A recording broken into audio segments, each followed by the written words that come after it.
प्रकृति ने हर जीव में एक भाव भरा है ताकि वो निश्चल ना रहे, कुछ न कुछ कर्म करता रहे। और वो भाव है भूख। संसार में हर जीव, हर पशु पक्षी प्राणी परिश्रम करता रहता है अपनी इस भूख को मिटाने के लिए। परंतु क्या अन्य जीवों की भांति मनुष्य की भूख भी पेट तक ही सीमित रहती? तन की भूख मिटाते मिटाते कब ये भूख मन और माया की तृष्णा में बदल जाती है पता ही नहीं चलता। और अधिकतर ये तृष्णा धन संग्रहित करने तक ही रह जाती। अपना जीवन जीना छोड़कर किसके लिए ये धन संग्रहित कर रहे हैं? आने वाली पीढ़ी के लिए। बड़ी विचित्र बात है। अपना जीवन जीना छोड़कर धन संग्रहित करते करते अपने जीवन का सुख भी मिटा रहे हैं और आने वाली पीढ़ी को कर्म करने से भी बाधित कर। पूत कपूत तो क्यों धन संचय, पूत सपूत तो क्यों धन संचय। अपनी संतान को संस्कार दीजिए, धन नहीं। यदि संतान संस्कारी हो तो अपना स्वयं का एक संसार बना ली। यदि असंस्कारी हो तो आपका बना बनाया संसार यूं ही नष्ट कर दे। इसलिए जीवन में यदि कुछ संचय करना है तो ज्ञान संचय कीजिए, प्रेम संचय कीजिए और मेरे साथ प्रेम से कहिए राधे राधे। जीवन को रथ कहा जाता है, किंतु क्यों? अब आप कहेंगे कि इसलिए क्योंकि जीवन भी रथ की ही भांति चलता रहता है। किंतु कभी आपने इस रथ को समझने का प्रयास किया? रथ में आगे अश्व होते हैं और पीछे पहिए। ये अश्व आपके कर्म और ये पहिए कर्मफल। ये अश्व जहां जाते हैं ये पहिए उसी के पीछे पीछे आते हैं। यदि आपके अश्व यानी आपके कर्म शुभ सरल मार्ग पर चलें तो आपकी यात्रा आनंदमयी होगी। यदि दुष्कर्म के बुरे पथ पर चलें तो आपकी यात्रा गड्ढों और झटकों से युक्त होगी। अब चयन आपका है, आप क्या चाहते हैं? आपकी यात्रा आनंदमयी हो या पीड़ादायी? अपने कर्मों के अश्वों को नियंत्रण में रखें। फल का पहिया सदैव आपको मधुर रास ही देगा। राधे राधे। बताइए श्रेष्ठ कौन? रेशम के धागे बनाने वाला या उन धागों को बुनकर वस्त्र बनाने वाला? निश्चित रूप से वस्त्र बनाने वाला। अब बताइए श्रेष्ठ क्या है? माटी को पूरे तट पर बिखेर कर रख देने वाली बाढ़ या उस माटी को समेट कर उसी से एक मूर्ति बनाने वाला मूर्तिकार? निश्चित रूप से मूर्तिकार। अब बताइए श्रेष्ठ कौन है? देवताओं और दानवों का वो दल जिन्होंने अमृत प्राप्ति के लिए इस संसार में हलाहल फैला दिया, या वो महादेव जिन्होंने इस हलाहल को सूक्ष्म करके अपने कंठ में समाहित कर लिया? निश्चित रूप से महादेव श्रेष्ठ। इसी प्रकार संसार में छोटी छोटी बातों को बड़ा करने वाले श्रेष्ठ नहीं होते, क्योंकि छोटी छोटी नोकझोंकों को द्वंद्व में परिवर्तित करना बड़ा ही सरल है। किंतु श्रेष्ठ सदैव वो होता है जो बड़े से बड़े युद्ध को समझौता बनाकर समाप्त कर दे। राधे राधे। संसार में सबसे कठिन कार्य क्या है? कोई कहेगा पर्वत पर चढ़ना, कोई कहेगा तैरना, कोई कहेगा उड़ना। किंतु क्या ये वास्तव में कठिन है? असल में देखा जाए तो बस ये थोड़े भिन्न है। जो कर्म हमारे लिए करना थोड़े भिन्न हो, हम उसे कठिन समझ लेते, जैसे तैरने की कला भिन्न है।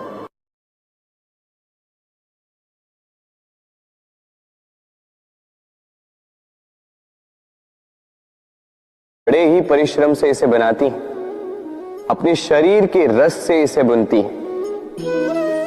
क्या आप इसका उद्देश्य जानते हैं? आखिर मकड़ी इन जालों में नन्ही कीटों को फंसाकर उन्हें अपना भोजन बना लेती है।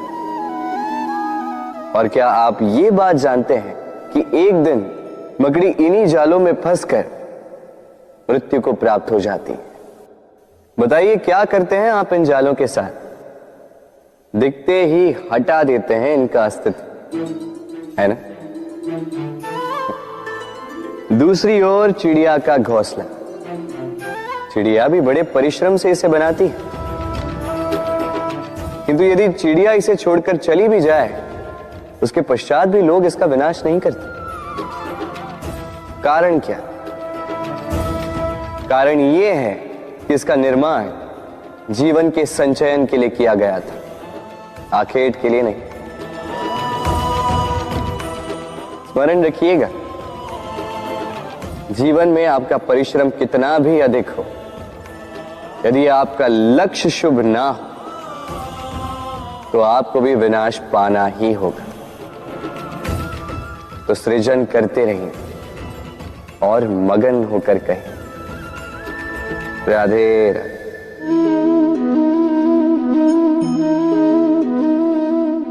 आपके विचार से मैं क्या कर रहा हूं? आप कहेंगे मैं दीपक जला रहा। सही, किंतु प्रश्न ये उठता है कि क्या मैंने आपसे कहा कि ये दीपक है? नहीं। क्या इस दीपक ने स्वयं अपना परिचय आपको दिया? नहीं। फिर आपने कैसे जाना कि ये दीपक है? उत्तर है प्रकाश, जो स्वयं जलकर अंधकार में संसार को राह दिखाए, वो दीपक है। जो निराशा में आशा की ज्योत दिखाए, वो दीपक है। दूसरी ओर सर्प है, जो दिखे नहीं, बस फुफकार दे तो लोग भयभीत हो जाते हैं। अर्थात व्यक्ति का परिचय उसके कर्मों से मिलता है, इसलिए आपको ये बताने की आवश्यकता नहीं कि आप कौन हैं। ये आपके कर्म ही निश्चित करेंगे कि लोग आपसे दीपक समझकर प्रेम करेंगे या सर्प समझकर भयभीत रहेंगे। राधे राधे। समय कितना विचित्र होता है। समय हमारे साथ हो तो हम स्वयं को राजा मान लेते हैं। वही समय यदि विरुद्ध हो जाए तो रंक बनने में समय नहीं लगता। इसलिए मनुष्य की एक आदत होती है, बुरे समय के लिए कुछ बचा कर रखता है। संबंधी, मित्र बुरे समय में साथ छोड़ देते हैं। यश, मान बुरे समय में चला जाता है। तो व्यक्ति सोचता है क्यों ना धन संचय कर। धन का तो कोई मन नहीं होता जो समय आने पर बदल जाए।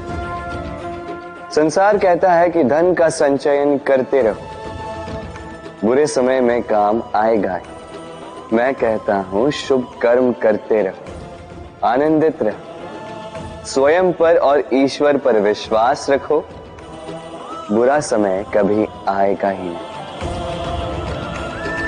राधे राधे। प्रकृति ने मनुष्य को एक विशेष शक्ति दी है, अन्य जीवों से अधिक शक्ति दी, स्मरण शक्ति। यही शक्ति मनुष्य को अन्य जीवों से भिन्न बनाती, इतिहास लिखने की प्रेरणा देती, ज्ञान को पीढ़ी दर पीढ़ी आगे भी बढ़ाती। और जो भूल जाते हैं अधिकतर रूप से वो उपहास और दया के पात्र बन जाते हैं। परंतु क्या यही पूर्णतः सत्य है? नहीं। यही स्मरण शक्ति मनुष्य के विकास में सबसे बड़ी बाधा भी बन जाती है, उसके चित्त को दूषित कर देती। बुरे अनुभव, किसी का दिया गया धोखा, किसी का किया गया कटाक्ष मनुष्य भुला नहीं पाता और फिर लग जाता है प्रतिकार में। पहले समय नष्ट करता है प्रतिकार की तैयारी में, फिर समय नष्ट करता है प्रतिकार का अवसर ढूंढने में। यदि संतोष पाना है, यदि जीवन में आनंद पाना है, तो स्मरण शक्ति का सदुपयोग कीजिए। अपनी स्मरण शक्ति को केंद्रित कीजिए केवल अच्छी बातों और अच्छी यादों की ओर। जीवन में प्रसन्नता आए। राधे राधे। मनुष्य अपने परिवार के लिए क्या कुछ नहीं करता, दिन रात परिश्रम करता है ताकि अपने परिवार की आवश्यकता पूर्ति के लिए धन कमा सके। परंतु क्या केवल धन कमाना पर्याप्त है? आप कहेंगे हाँ, क्यों नहीं। धन से सब कुछ मिलता है, विद्या मिलती है, घर मिलता है, औषधि मिलती है, क्या कुछ नहीं मिलता।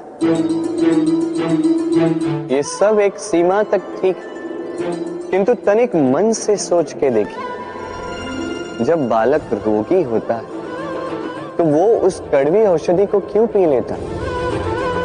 इसलिए क्योंकि उसके पिता ने उस औषधि को धन से खरीदा? नहीं, बल्कि इसलिए क्योंकक्योंकि उसके सामने खड़ा उसका पिता, उसे उन पर विश्वास है। विश्वास है कि वो उसे कुछ नहीं होने देंगे। ये विश्वास, ये संस्कार, ये सीख कभी धन से नहीं मिलती। ये मिलती है उस समय से जो माता पिता ने अपने संतान के साथ बिताया। इसलिए जीवन में धन अवश्य कमाई, किंतु अपने परिवार को भी समय दीजिए, प्रसन्नता मिलेगी। राधे राधे। मुझे बताइए, इस दीवार को तोड़ने का क्या लाभ है? यदि किसी संबंध में संदेह घर कर लेता है तो आए दिन शत्रुता की स्थिति बनी रहती। कल कोई और कारण बन सकता है इस दीवार के पुनः बनने का। तो क्या पुनः इस दीवार को बनाएंगे काका? संबंध की पवित्रता वैसी होनी चाहिए जैसे एक माता और संतान के प्रेम में होती है, निश्चल, निर्दोष। कि बात केवल रूठने मनाने तक ही सीमित रहे।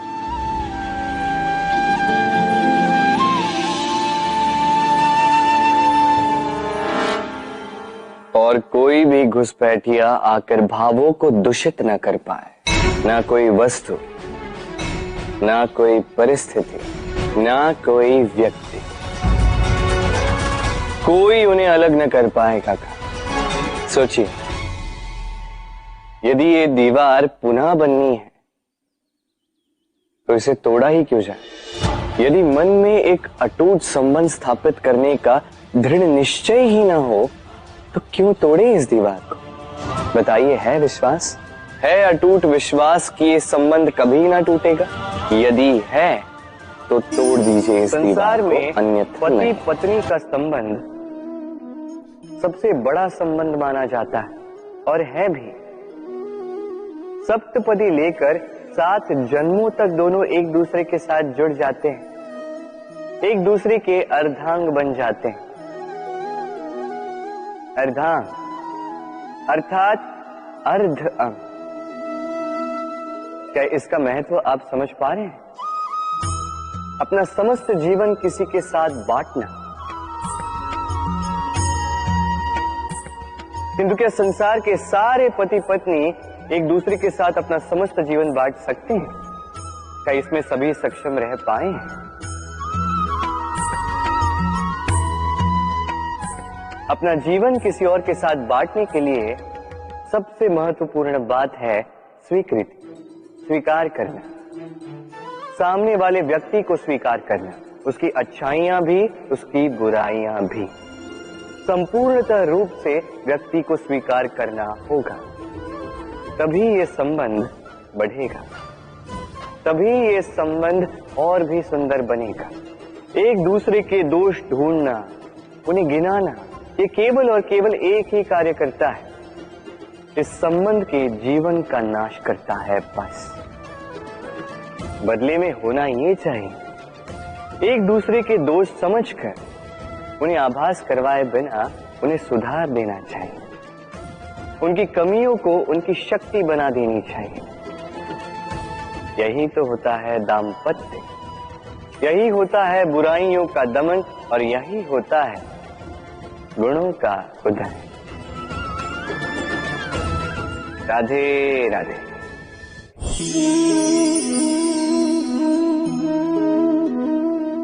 कंकड़ इतना छोटा सा कि उंगली पर आ जाए, किंतु सोचिए यदि यही कंकड़ आंख में लग जाए तो कितनी बड़ी समस्या बन जाता है। अब सोचिए ये कंकड़ आपके मार्ग में है, आप पादुकाएं पहनकर बड़ी सरलता से आगे निकल जा सकते हैं, किंतु यदि यही कंकड़ आपके पांव और पादुकाओं के बीच फंस जाए तो आप ठीक से चल नहीं पाएंगे, भले ही वो मार्ग पुष्पों से भरा क्यों ना हो। अर्थात आप बाहर की समस्याओं से, उन चुनौतियों से लड़ सकते हैं, भीतर की नहीं। भीतर की समस्याओं से लड़ना अत्यंत कठिन होता है, इसलिए सर्वप्रथम आप भीतर से शक्तिशाली हो जाइए, भीतर से पूर्ण हो जाइए, फिर आप इस संसार के समस्त समस्याओं और चुनौतियों से लड़ सकते हैं, आप विजयी हो सकते हैं। राधे राधे। प्रेम, ये प्रेम इस संसार में किसे नहीं भाता, हर किसी ने प्रेम का अनुभव किया ही, हर कोई जानता है ये प्रेम कितना सुंदर है, क्यों ना? ये प्रेम भाव इस संसार में सबसे शक्तिशाली भाव। अब हर शक्ति के साथ आते हैं कुछ उत्तरदायित्व। अब जैसे ही ये उत्तरदायित्व हमारे जीवन में आते हैं, हम सर्वप्रथम प्रेम को भूल जाते हैं, फिर हमें ये प्रेम, ये बोझ लगने लगता है। किंतु इस संसार का सत्य तो यही, हर प्रसन्नता के साथ उत्तरदायित्व आएंगे जिसका पालन हमें करना ही होगा। अब यदि मैं आपको उदाहरण दूं, आपके बगीचे में आप चाहते हैं कि एक सुंदर सा पुष्पों से भरा हुआ वृक्ष आए, तो सर्वप्रथम उसके लिए आपको जल और धूप का आयोजन करना होगा, उसके जड़ों पर दीमक ना लगे ये आपको सुनिश्चित करना होगा, उसके आसपास उगी खरपतवार वो आपको हटानी होगी, उसी के पश्चात तो आपके उस बगीचे में वो सुंदर पुष्पों से भरा वृक्ष आएगा। क्यों? इसी प्रकार होता है प्रेम भी। सर्वप्रथम आपको इसमें समर्पण का खाद जल डालना होगा, अविश्वास और संदेह, इसकी खरपतवार आपको हटानी होगी, और विश्वास की ये जड़ें कभी ना दुर्बल पड़े ये आपको सुनिश्चित करना होगा। उसी के पश्चात प्रेम का वास्तविक सुख आप अनुभव कर पाएंगे। राधे राधे। प्रेम, प्रेम क्या है सभी जानते हैं। सामान्य रूप से ये प्रेम आकर्षण से प्रारंभ होता है और इसमें कुछ भी बुरा नहीं है। महत्वपूर्ण बात यह है कि इस प्रेम का लक्ष्य क्या है। जिससे आपने प्रेम किया उसे पा लेना या ना पाने के कारण स्वयं को विचलित कर इस संसार से मुख मोड़ लेना। यदि कोई इन दोनों विकल्पों में से कोई एक चुनता है तो आपको बता दो, ये दोनों ही प्रेम का अंत है। प्रेम का असली अर्थ है समर्पण, संपूर्ण निस्वार्थ समर्पण। ऐसा प्रेम जिसमें जिनसे आपने प्रेम किया उसको पाने की प्रसन्नता आपका लक्ष्य नहीं है। जिनसे आपने प्रेम किया उसे प्रसन्न करना आपका लक्ष्य हो। ये प्रेम ईश्वर है। किंतु यदि इस प्रेम में पूर्णतः समर्पित नहीं होंगे तो इस प्रेम में एक आकार नहीं हो पाओगे। किंतु यदि इस प्रेम में स्वयं को पूर्णतः समर्पित कर दिया तो समझो इसी प्रेम में आप ईश्वर पाओगे। राधे राधे। सम्मान, संबंध दोनों एक दूसरे के साथ ऐसे जुड़े हैं जैसे दीपक और बाती। ना कोई कम है ना कोई अधिक, दोनों का अधिकार समान होना चाहिए, जैसे पति पत्नी का संबंध। अब इसमें पति का अर्थ स्वामी नहीं, साथी। उसका कर्तव्य है साथ देना, आदेश देना नहीं। और ये संबंध सहकार से बनता है, अधिकार से नहीं। हाथ बढ़ाने से बढ़ता है, उंगली उठाने से नहीं। यदि इस संबंध में एक दूसरे का मान रखोगे, एक दूसरे का सम्मान करोगे, तभी ये संबंध बढ़ेगा, तभी ये संबंध अभिमान योग्य बनेगा। राधे राधे।